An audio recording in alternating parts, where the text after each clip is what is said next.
네, 신부님. 그 이제 그 해능 스님에 대해서 우리가 좀 얘기를 나눠봤는데 아까 말씀하실 때 그 금강경을 염하는 소리를 듣고 해능 스님은 이렇게 뭔가 이렇게 탁 깨달으셨다 이런 얘기를 하셨어요. 근데 그것은 바로 이제 어떤 우리가 도노 단박깨침이라고 할 수 있는데 어떻게 그 해능 스님께서는 그런 단박깨침을 얻을 수 있었습니까? 가장 그 좋은 설명은 본인이 네. 해능이 젊은 해능이 말씀하시듯이 예. 그 숙세업연이 있어서 이 숙세 이거는 전생 속세? 숙세 숙세. 이거는 뭐 불교식 전문 용어니까 예. 무시하셔도 되고요. 예. 근데 육조 단경을 읽을 때 글자 그대로 나오는 말씀입니다. 예. 본인이 이렇게 그 금강경의 말씀을 듣고 예. 마음의 열림을 예. 이게 깨달음을 얻었다라고 얘기를 하지는 않습니다. 이 단박 문득 이렇게 열렸습니다라고 얘기를 하는데 예. 이거는 밍산의 일각 같은 체험이라고 볼 수 있습니다. 왜 그러냐면 예.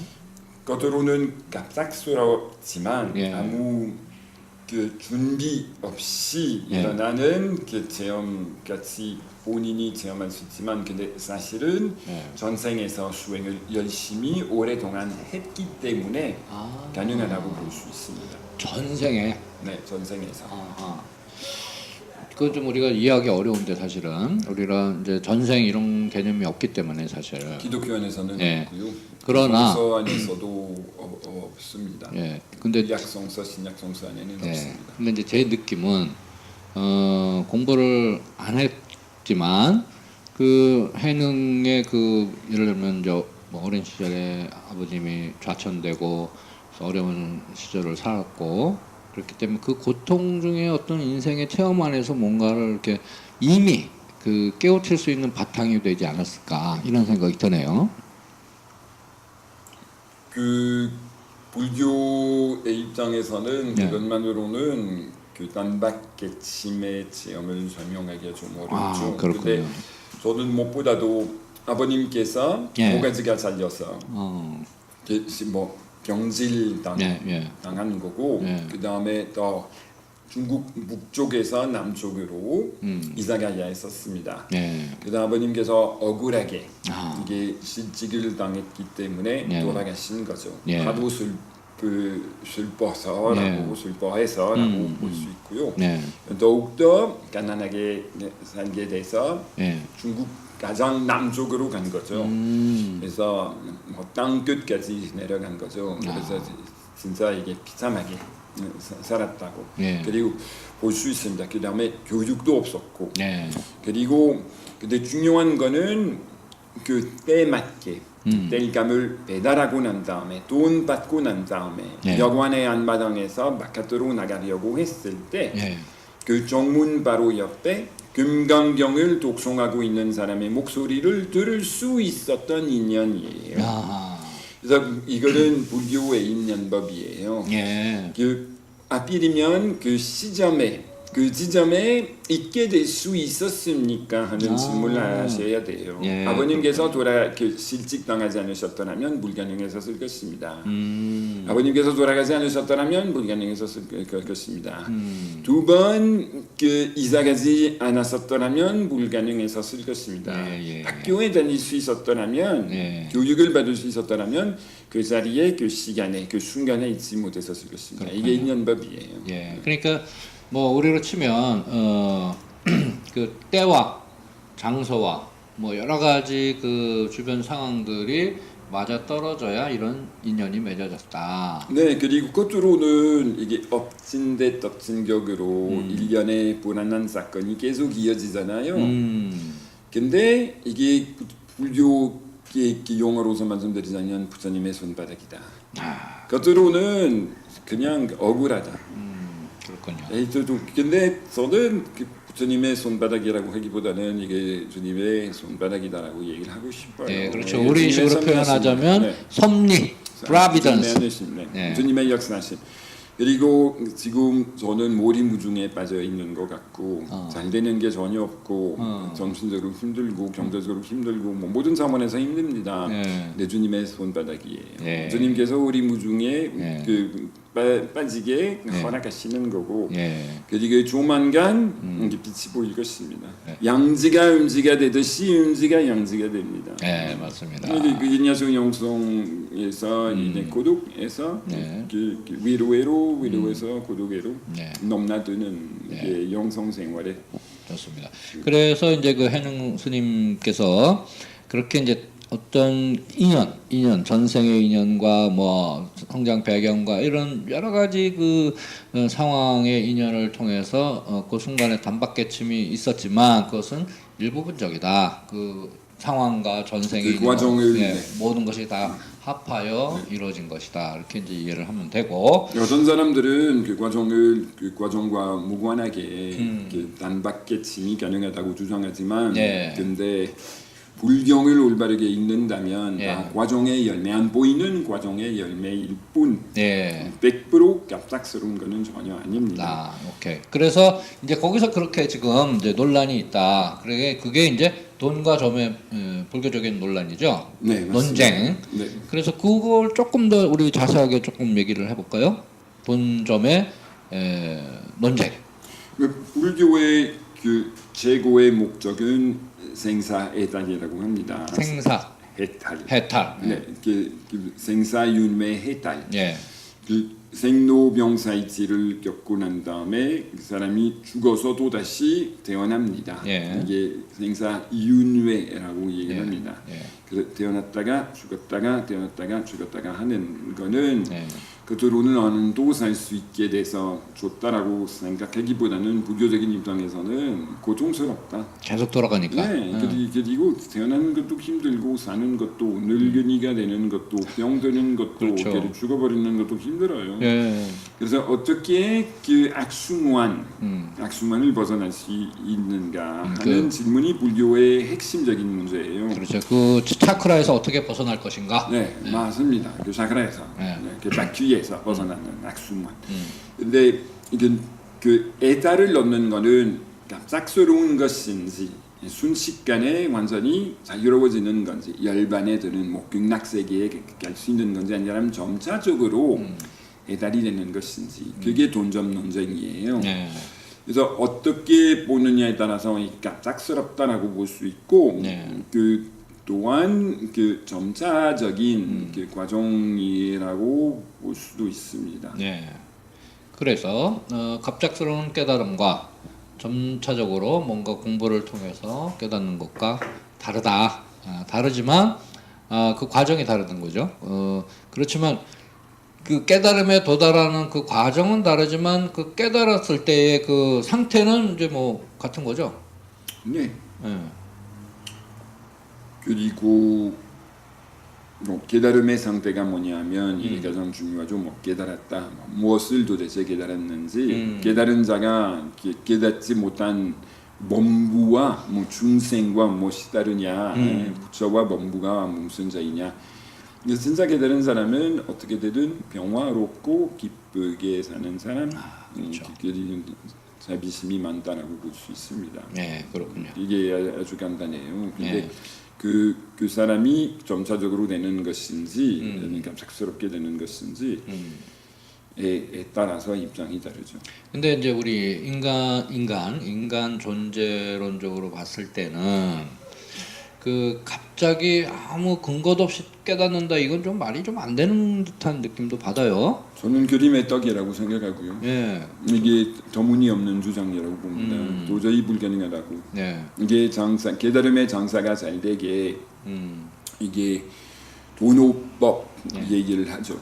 단박계침법을 가르치려고 하는 것이지 실제적으로 갑작스럽게 부처가 된 사람은 하나도 없다고 봐야 돼요.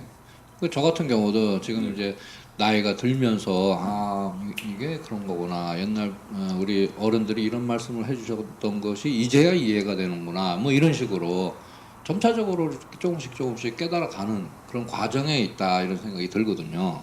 저도 마찬가지예요. 그 환갑이 되어야 예.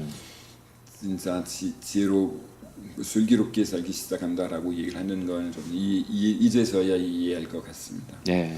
그리고 젊으면 이해하기 어려운 것들이 많아요. 네, 맞습니다. 왜냐하면 젊었을 때 뭐 병도 들고 뭐 죽을 뻔하고 뭐 온갖 어려움을 겪어봐야 젊은 사람이 지혜로워질 수 있지. 근데 그렇지 않으면 젊은 사람이 슬기로워지는 거는 어렵습니다. 생로병사의 지혜의 맛을 좀 알아야 슬기롭게 삶의 본질이 뭔지 이해할 수 있다고 봐요. 그 어제 제가 잠깐 시간이 있어서 이렇게 영화를 잠깐 보다가 말았는데 가파르나움이라는 그런 영화였어요. 근데 그 12살, 13살 그 꼬마가 아주 그 가난한 환경에서 일을 하면서 그 너무 고통스러운 거죠. 그리고 자기 형제들이 뭐 많은데 아주 그냥 뭐 좁은 방에서 그 아주 어렵게 사는 그런 가정 환경이에요.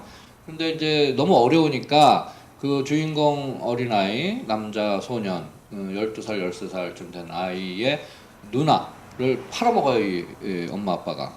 그러니까 그 누나랑 헤어지기 싫어서 이제 뭔가 그 일을 저질러요. 근데 그건 아직 제가 못 봤어요. 근데 재판정에 서게 됩니다. 범죄를 저질러요. 누굴 찔렀다고 그러면서 그 아이가 범죄자지만 또 그 아이가 엄마 아빠를 고소를 합니다. 그래서 이제 재판정에 서게 되는데 재판장이 질문을 합니다. 너 엄마 아빠를 고소했지? 예.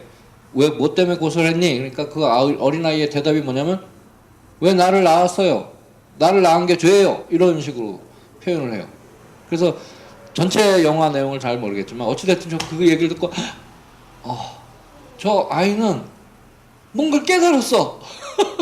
왜 나를 낳지? 낳은 게 당신들 죄야 하면서 수를 할 정도로 고소를 할 정도로 뭔가 조숙하고 물론 비참한 상황이죠. 엄마 아빠를 고소를 한다는 것은. 그러나 그 한 인간 존재로서의 그 고뇌와 고통과 온갖 철학적인 질문이 다 들은 한마디였어요. 왜 나를 낳았지? 하고.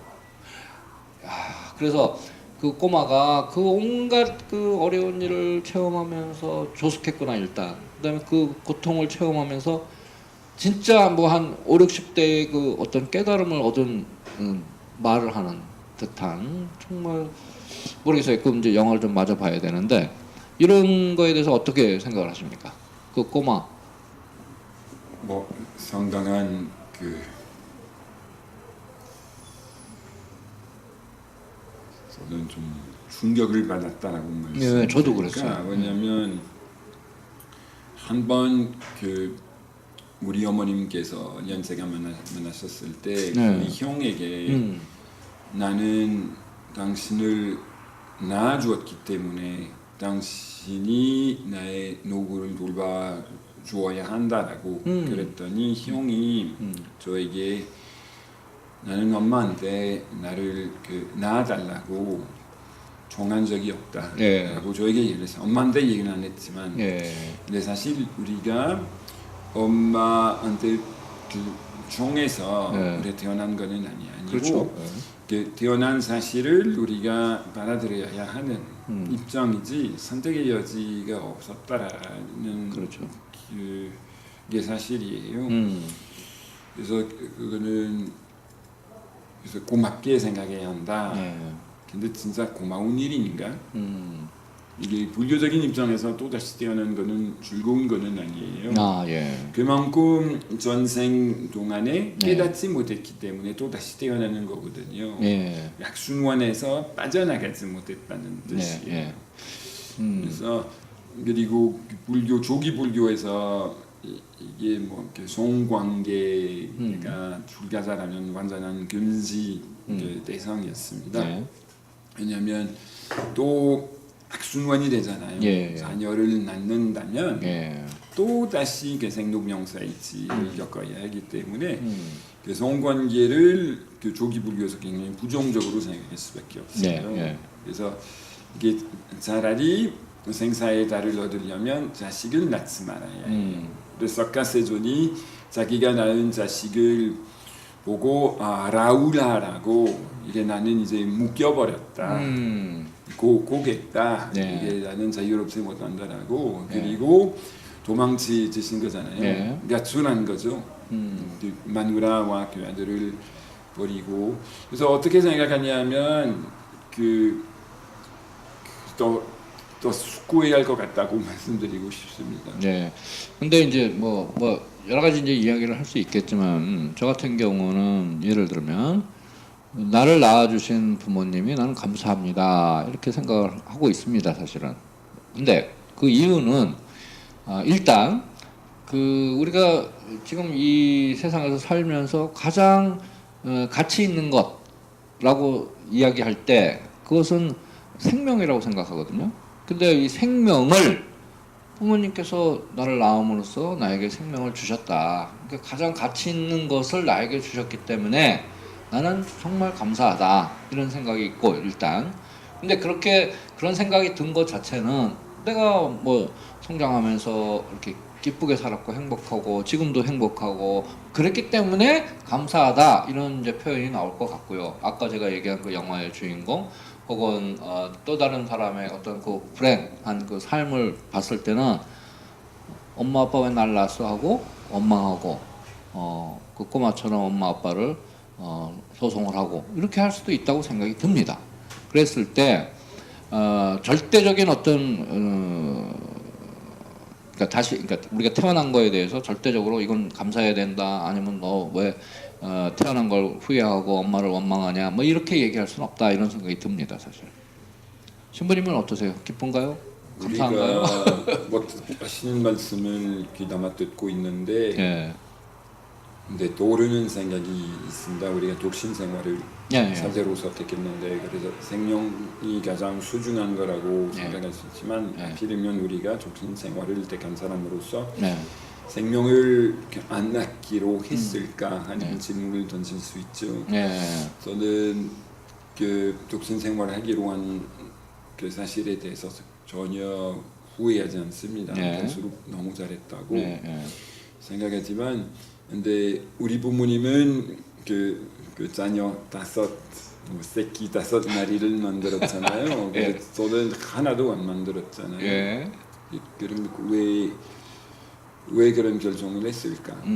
이게 생명이란 가장 소중한 거라면 예. 우리는 왜 독신 생활을 택할 것인가? 의미가 있다고 보고요. 예. 다른 자원이 있다는 걸 예. 사후세계의 자원, 뭐 종말론적인 그 자원이 있다는 걸 예.